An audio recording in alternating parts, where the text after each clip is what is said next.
bir marta subhanallohi deb chin dildan banda Allohni zikr qilsa, ana shu zikrini savobi tarozini to'ldiradi, qiyomat tarozisi. Agar banda bir marta alhamdulillahi vallohu akbar deb qo'ysa, yer va osmonlarning orasi savobga to'lar ekan uning uchun. Qarang, boshqa hech narsaning keragi yo'q. O'tiribmiz oddiy holatda bir soniya ham ketmaydi subhanallohi deyishga. Tarozini savobga to'ldirib olamiz. Valhamdulillahi vallohu akbar deyishga hech qanday vaqt, harakat, juhd, mashaqqat yo'q. Savob to'la.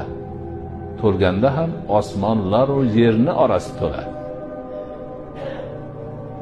Mana shunday buyuk baxt bor, ulkan saodat bor. Cheki yo'q savob bor. Lekin biz vaqtimizni g'iybat bilan o'tkazamiz. Bo'xton bilan o'tkazamiz. Behuda so'zlar bilan